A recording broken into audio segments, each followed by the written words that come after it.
Hi everyone, and welcome to this update video on March 1st for my Year of Slow experiment.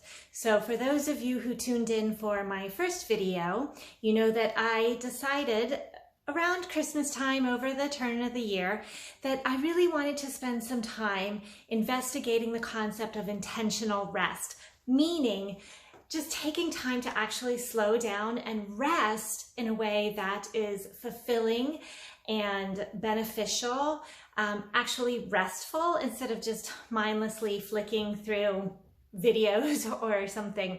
But to practice rest in a way where I am fed and nurtured and better able then to do those things that I need to do, but also do those things that I very much feel called to do.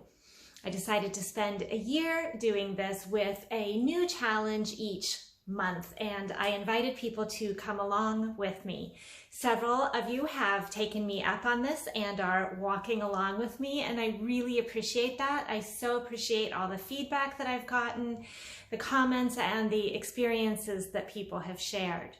Now, for the first month, the month of February, I decided to spend 2 minutes a day, just 2 minutes, being quiet, just sitting and being quiet. The idea was not even to attempt to pray verbally, that is, although I often sort of in my mind thought to myself, God, I'm here, use this time. But I didn't purposely try to pray with words. I wasn't trying to think through anything. I wasn't trying to meditate on something specific. I was just being quiet. I found over the course of the month this was easier for me if I was sitting next to a window where I could feel some light. I actually ended up setting a timer, especially at the beginning, because I kept thinking, have I done long enough? Has it been 2 minutes? And that wasn't the point, to be worried about things. But I also found a timer helped me, because then if something did pop into my mind that I was worried about, I could say, nope, the timer hasn't gone off, so I'm not allowed to think about that right now. What I found over the course of the month is that I really began to look forward to these 2 minutes a day. I was excited to do them in the morning. I had a time that I chose to do them, not a set time by the clock, but a set time in my routine where I would sit down and be quiet. And it has become part of my morning routine that I look forward to. But more than that, it has also become something that I view as a reward. So it is that on a very busy day last week, I thought to myself, you know what? I'm going to have another time of silence, another time of quiet as a reward for everything that I had been doing. And it just felt so nice to sit down and be quiet and not be rushing everywhere. I have found that as I have practiced this over the month, 2 minutes isn't enough. Sometimes I stop at 2 minutes, but quite often I go on, extending that time. I like to sit where I can hear the birds outside. Even the traffic noise sort of becomes this background hum that helps me regulate my breathing. I have found physically that my breathing becomes a bit more even, and I have found that I have opened up physically. So instead of just sitting like this and being quiet, I actually find myself expanding my chest with my breath. And the other day, actually physically turning toward the light, just sitting there enjoying the sunshine on my face. It was blissful. That's something I can't say I experience on a daily basis that frequently, but I've started to have little glimpses of that. Recently, the past few days, when I sit down to be quiet, I have just very simply said, okay, God, here we go. Kind of dedicated that time to breathing, to being mindful of space, of my breath, and of the fact that I am blessed to be able to sit and do this. It has caused me to be more thankful for the time that I have available to spend.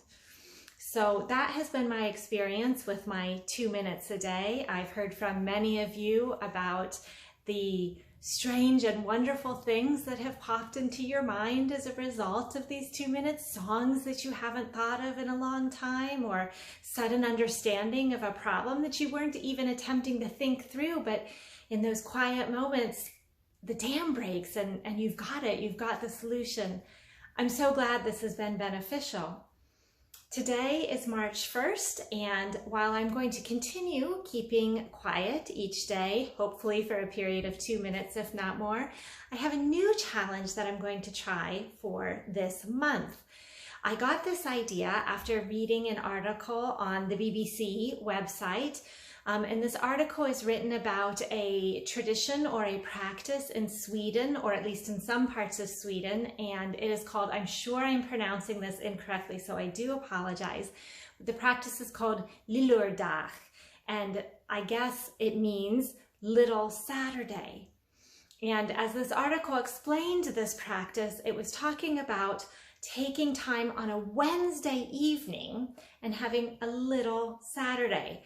So having a small dinner party, not a big fancy dinner party, but just having a few friends, having a glass of wine or a beer and playing a game together, not a huge long night out that really disrupts the work week, but a bit of a pause, something special right in the middle of the week for no other reason than it is nice to take a pause and have a little bit of celebration. As I was thinking about this after reading that article, I thought that is going to be my next challenge. I don't want to make this into a big deal that every Wednesday I have to make this big celebratory dinner, and it's not really possible right now during lockdown, but what I would like to try this month, through the month of March, is taking a day and having a little Saturday, a little pause, a little rest, a little break. So here are some ideas I have for that. Having a special supper with your family or whoever you live with. Maybe ordering pizza just because in the middle of the week, or having a glass of wine. Or maybe there is something that you normally do on a weekend, especially for those of us who work, something that we save up for the weekends that we really enjoy, taking just a bit of that and doing it on a different day, on a Tuesday or a Wednesday. Maybe making a cake or cookies to share. Maybe it's just giving yourself an extra time to crack open a new book that you're excited about. Or if there's a new television series you want to watch, setting aside some time during the week to start that new series, something celebratory, different. It could be something as easy as having a couple spoonfuls of ice cream. I think the real planning, the real joy will come in the excitement, the planning, the thinking about what can be done midweek to have just a different time of relaxation and celebration. Now, in my case, because I live with other people, I think we're going to try on a weeknight, maybe Tuesdays, maybe Wednesdays, something like that, having a little bit of a different type of supper, maybe something we would normally do on a weekend, but maybe taking some time to play a board game together, just in the middle of the week, just for no reason other than having fun and being together. If you live by yourself, maybe this could be a time that you have a special phone call with a special friend.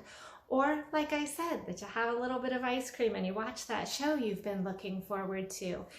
Or maybe this is the time when you get yourself a nice tub of water with some Epsom salts and just soak your feet and just relax and have a little tiny bit of a spa.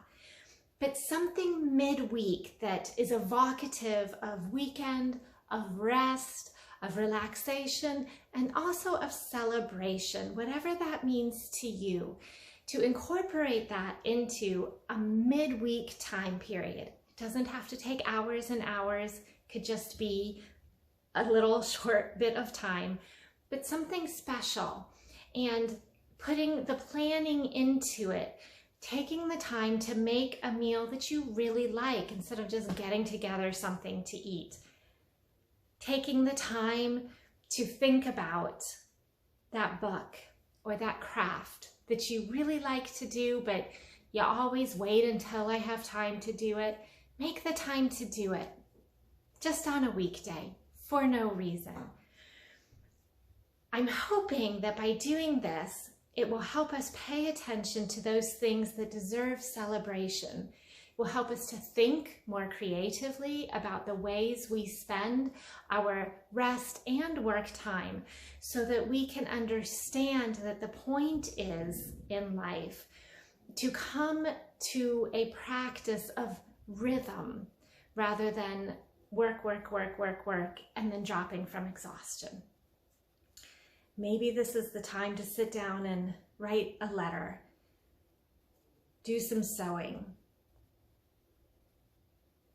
read a poem, some way to mark an ordinary day as a gift and a blessing and an opportunity. So that's my challenge for the month of March. Keep up with a short time of quiet every day, but plan in the middle of the week a time of rest and relaxation and celebration, something special and out of the ordinary, just because. And when it comes to that time, enjoy it for everything it's worth. Do let me know how this goes, if this is helpful. If you want to meet up with us, we have a Zoom gathering every so often where I send out emails. We can also have a private chat. Or if you prefer to do this on your own, that's great, but do drop me a line and just let me know how it's going for you. Welcome to the Year of Slow. Until next month.